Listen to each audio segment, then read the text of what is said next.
ఈ వీడియో చూడండి, కొంచెం లెంతీగా ఉంది, కాకపోతే చూడండి పర్లేదు. నాకు అంటే నేను ఇప్పుడు ఎమోషనల్ అయిపోయి ఏడాల్సి వస్తుంది. ఇంకెన్నాళ్ళు మీరు కొట్టుకుంటారు మన దేశంలోని మతం పేరుతో చెప్పండి. మతం పేరుతో కులం మనం ఎప్పుడు ఎలా ఎదుగుతాం? నాకు ఏడుపు ఆగట్లేదు. మీరు ఇంకా చెప్తున్నాను, మన యువతకి మనకి ఇప్పుడు రోబోలు అన్ని జాబ్లు తీసుకెళ్ళిపోయి జెన్జీ ఆల్ఫా మా తరం ఎలాగో అయిపోయింది. మేము ఎలాగో సంకనాగిపోయాం, అయిపోయింది మా తరం. కానీ ఇప్పుడున్న ఆల్ఫా జెన్జీ జనరేషన్ ఎలా బతుకుతారు? ఎక్కువ జనాభా కలిగిన దేశం మనం. దయచేసి యువతకి మీకు చేతులైతే నమస్కరిస్తున్నాను.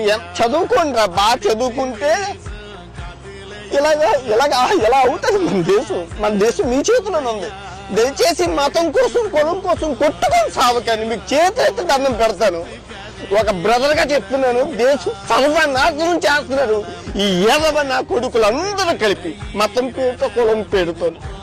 ఈ రోబోలన్నీ చూసాక ఆ రోబో టాక్సీ జాబులు పోయాయి, రోబో రెస్టారెంట్లు పోయాయి, హెలికాప్టర్లు కూడా వెళ్తాయి. ఈ దేశం 100 సంవత్సరాల ముందు ఉన్నారు, మీరు ఎక్కడ ఉన్నారు? రోజు తెల్లాలి కులం మాత్రం కుట్టుకు చేస్తున్నారు యాదవ్ నా కొడుకు. దేవుడే కాపాడాల. దేవుడు అనేవాడు ఉంటే చూసి కాపాడుతాడు దేశాన్ని, లేదంటే దేశం సర్వనాశనం చేసేస్తాడు. తెల్లాలి మతం కులం. ఇతని గురించి అయితే పాస్ట్